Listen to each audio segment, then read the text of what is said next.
नमस्कार, एक बार फिर आप सबका स्वागत है। आज हमारे साथ डॉक्टर विद्या जी मोहन मैम आए हैं।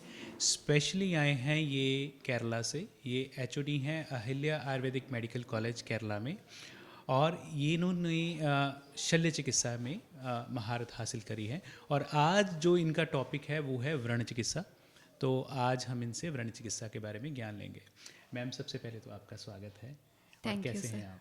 ठीक हूँ सर, जी, thank you so much for thank inviting me. You. Ma'am, व्रण क्या है और बेसिकली ये कितने प्रकार के होते हैं?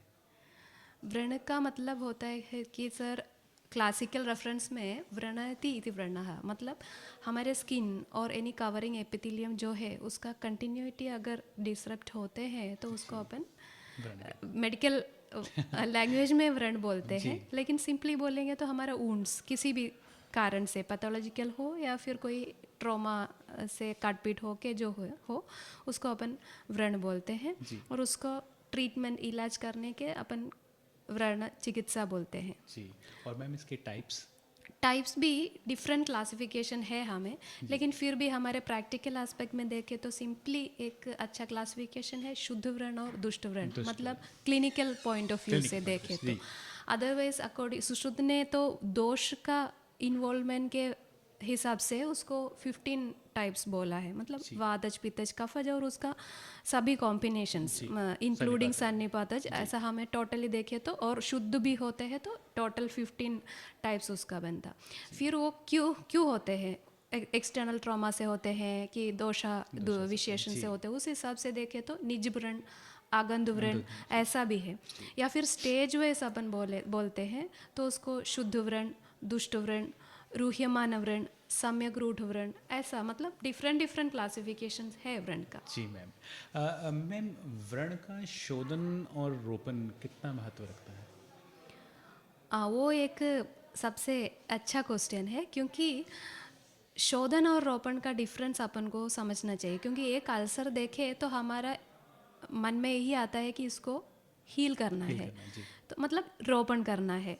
लेकिन शोधन भी उतना ही इम्पोर्टेंट है, क्योंकि वुंड हीलिंग या रोपण जो है वो एक्चुअली एक नेचुरल प्रोसेस है। हमारा बॉडी में कोई भी ऐसा कट होता है तो जी, वो ऑटोमेटिकली ऑटोमेटिकली बॉडी हील हो उसको जाता है। यस। हील करने का कोशिश जी करते हैं, वो जी तो जी नेचुरल प्रोसेस है। इसीलिए हमें वो स्टेज है ना कि हमने जो बोला शुद्ध व्रण और दुष्ट व्रण को आइडेंटिफाई करना ज़्यादा इम्पोर्टेंट होता है। जी। क्योंकि जब व्रण शुद्ध है तब भी वो रोपण के लिए मतलब पॉसिबल होगा। पॉसिबल है। यस। इसलिए अगर वो व्रण दुष्ट व्रण है तो उस दुष्ट व्रण को हमें कन्वर्ट करना है शुद्ध व्रण शुद्ध में, व्रण में। मतलब एक क्लीन वुंड करना है, जी जी जी। तभी तो फिर रोपण औषधियाँ उसमें एक्ट करेंगे। ठीक है। और मैम, कौन कौन सी जो आयुर्वेदिक ऐसी औषधियाँ हैं जो व्रण चिकित्सा में यूज़ की जाती हैं? वो भी ऐसा कि वो क्यों वो व्रण है, मतलब वो सिंपली एक कट है तो हमें यूजुअली अपन जो यूज़ करते हैं कि नीम का चूर्ण या हरिद्रा चूर्ण या फिर सिंपली एष्टी मधु तेल, जी जात्यादि तेल जी जी ऐसा जी। लगाओ, अच्छे से उसको जस्ट रेस्ट दे दो, बैंडेज करो, वो हील हो हील हो जाएगा, जाता सिंपल। अदरवाइज कोई कॉम्प्लिकेटेड वुंड हो, उसका कोई सेकेंडरी रीज़न हो या कोई उसमें स्लफ टिश्यू हो, तो उसमें उसको पहले अपन को, अगर स्लफ है तो उसको पहले डिब्रेडमेंट करना होता है। है, जी या फिर क्षार लगाना होता जी। है तो या फिर कोई क्षार वाला योग लगा सकते हैं, तो वो शोधन के लिए कर सकते हैं। फिर जी हमें क्षालन के लिए पंचवल्कल क्वाथ हो, नीम का क्वाथ हो, ऐसा कर सकते हैं। या फिर अपन को लेप लगा सकते हैं उसमें, जी या फिर कषाय योगा इंटरनली भी अपन को दे सकते हैं। ऐसा नहीं कि वुंड है तो हमें एक्सटर्नली ही वो वुंड के ऊपर ही दवाइयाँ लगाना है। जी। सिचुएशन के हिसाब से हमें इंटरनल दवाइयाँ भी देना होता है। फॉर एग्जांपल कोई प्रमेहजन्य व्रण है जी। तो वो ऐसा ही सिंपली वो वुंड को ड्रेसिंग करने से, वुंड को दवाई लगाने से वो हील नहीं होता है, तो फिर हमें निशाम्ल की योग दे सकते हैं, जो भी प्रमेय का औषधियाँ है, या फिर चाहिए तो वो उसमें सिस्टमिक शोधन भी कि वो अपन दे सकते हैं। जी ऐसा जी। मैम, आधुनिक विज्ञान में जो व्रण की चिकित्सा है वो अलग कैसे है?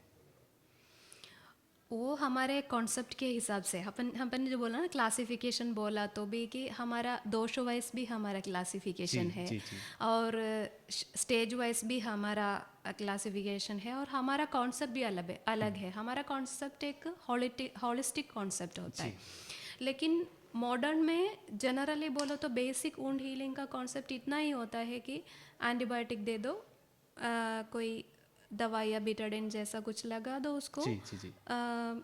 मैनेज करो, ऐसा होता है। या फिर डायबिटीज़ वगैरह एसोसिएटेड है तो उसी को मैनेज करो। यही सेम चीज़ हमारा भी शास्त्र में है वो, और वो उससे भी ज़्यादा अच्छा हमें कर सकते हैं, specially in case of chronic हमारा ज़्यादा होप है। ज़्यादा होता है जी।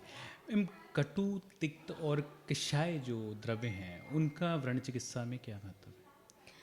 वो ज़्यादातर इसलिए हम प्रिफर करते हैं क्योंकि सिंपली बोले तो ऐसा है कि व्रणम कषायः संधत्ते, मतलब कषाय रस मतलब वो संधान का एक्शन होता है और स्कंदन का एक्शन होता है। मतलब वो थोड़ा सा नारो कर देते हैं, मतलब ब्लीडिंग को अरस करने में कषाय रस का ज़्यादा अच्छा एक्शन होता है और हीलिंग को प्रमोट करने में भी। वैसे ही कटुरस का अपन सोच ही सकते हैं कि कृमिघ्न एक्शन सिंपली बोले तो मतलब एंटी माइक्रोबियल एक्शंस तो उसमें हमें मिल सकते हैं।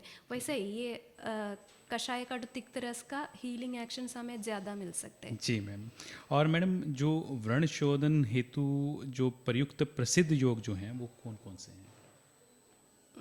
ऐसा ये योग प्रसिद्ध है ऐसा नहीं बोल सकते, वो डिपेंड होता है कि किस तरीके का वुंड को मैनेज करते हैं। फिर भी लोकली अगर हमें एक क्षालन करना है तो पंचवल्कल क्वाथ बेस्ट है और त्रिफला क्वाथ भी बेस्ट है। और इवन डायबिटिक वुंड वगैरह है तो भी त्रिफला क्वाथ का क्षालन ज़्यादा अच्छा है क्योंकि त्रिफला में हरित की विविध आम्लकी है, आम्लकी में विटामिन सी है, एंटी डायबिटिक एक्शन भी है। तो प्रमेह में क्या होता है, ब्लड में शुगर होते हैं लेकिन टिश्यूज को लैक ऑफ न्यूट्रिशन होता है।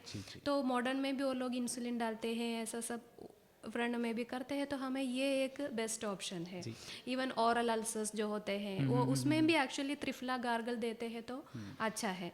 और हमें पेशेंट को भी असेस करना है, उनको कोई कमी है क्या, तो प्रॉपर नरिशमेंट भी वुंड का हीलिंग में इम्पोर्टेंट है। तो हमें पुनर्नवा मंडूर या फिर लौह भस्म चाहिए तो इवन स्वर्ण भस्म भी ऐसा, या फिर बाकी उस सिचुएशन के हिसाब से हम सेलेक्ट कर सकते हैं। मैम, अभी आपने एक डायबिटीज़ का नाम लिया है तो इसी के ऊपर मेरा एक क्वेश्चन है कि जैसे क्रोनिक वुंड्स होते हैं, जैसे गैंग्रीन हो गया या डायबिटिक फुट होते हैं जिनको हम बोल देते हैं, उसमें आयुर्वेद का जो व्रण चिकित्सा है वो कितना महत्व रखता है?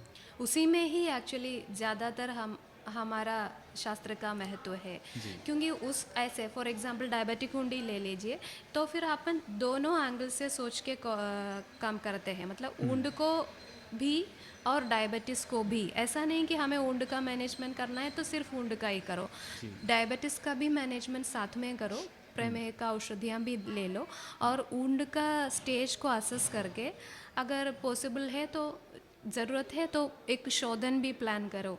फॉर एग्जांपल अगर हमें पित्तज इन्वॉल्वमेंट ज़्यादा लगता है तो एक विरेचन प्रॉपर क्लासिकल विरेचन विद स्नेहपान प्लान करके वो भी करके उसके बाद फिर से प्रमेह का औषधियाँ और ये वुंड मैनेजमेंट दोनों करो तो उसमें ज़्यादा है। और उसका रीज़न भी, हमें वुंड का रीज़न भी, फॉर एग्जांपल कोई आर्टीरियल डिसऑर्डर है, वीनस डिसऑर्डर है, उसी के वजह से है तो उसमें तो ब्लड सप्लाई का इम्पेयरमेंट होता है। तो उसी में हमें क्या करना है, ब्लड सप्लाई ज़्यादा करने के उस वैसा भी मैनेजमेंट करना है। तो उस एंगल से देखूँ तो हमारे जो वाइड वैरायटी ऑफ मेडिसिन्स और ट्रीटमेंट मोडालिटीज अवेलेबल है ना वो ज़्यादातर अच्छा है, मतलब मॉडर्न से ज़्यादा मॉडर्न के कंपेयर मतलब कम कॉम्प्लिकेशन में हमें बहुत अच्छे से कर सकते हैं, कम से कम। और सिंपली से है हर्बल दवाइयाँ या फिर रस औषधियाँ ही हम यूज़ करते हैं और इफ़ेक्टिवनेस भी ज़्यादा है। जी मैम। मैम, स्नेहन और स्वेदन का भी व्रण चिकित्सा में कोई रोल है? हाँ है ना।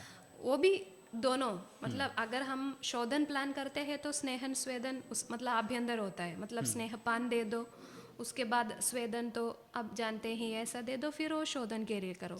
या फिर लोकली भी, फॉर एग्जाम्पल एक फ्रेश वुंड है या फिर पित्तज व्रण है या फिर बर्न वुंडी है, तो फिर उधर लोकल स्नेहन द्रव्य ज़्यादातर यूज़ करते हैं। एग्जाम्पल केरल में मैक्सिमम यूज़ करते हैं मुरिवन ना करके, वो तो ज़्यादा उसका इफेक्ट बर्न में मिलता है, क्योंकि उसमें जो भी औषधियाँ यूज़ किया वो सब शीतवीर्य का ही है। और वो रखो तो वो एक डायरेक्ट स्नेहन नहीं बोल सकते, फिर भी स्नेहन द्रव्य या फिर एष्टि मधु का तेल अपन यूज़ करते हैं, जाति आदि का तेल यूज़ करते हैं, तो वो लोकली यूज़ करने वाला। और स्वेदन मतलब हमने बोला ना कि ओक्लूशन वाला है, स्पेशली जो ब्लड सप्लाई जहाँ कॉम्प्रोमाइज़ होते हैं उधर लोकली वेरी माइल्ड वुंड में हम ज़्यादा स्वेदन नहीं कर सकते, क्योंकि वो एरिया को फिर से वो ज़्यादा तपन नहीं होना चाहिए। तो अगर ये ब्लड सप्लाई इम्पेयर्ड हो ऐसा सिचुएशन में लोकली माइल्ड स्वेदन दे सकते हैं। तो वो स्नेहन स्वेदन को ऐसा सिस्टमिक हो या लोकल हो, ऐसा दो तरीके से अपन कर सकते हैं। जी, तो हमने जाना कि आयुर्वेद से जो व्रण चिकित्सा है उसमें हम बहुत कम कॉम्प्लिकेशंस के साथ और सक्सेसफुल रिजल्ट्स के साथ अच्छे रिजल्ट दे सकते हैं। अगर आप भी व्रण चिकित्सा के बारे में अधिक नॉलेज लेना चाहते हैं तो आप विद्या मैम से कांटेक्ट कर सकते हैं। Thank you Vidya ma'am. Thank you so much.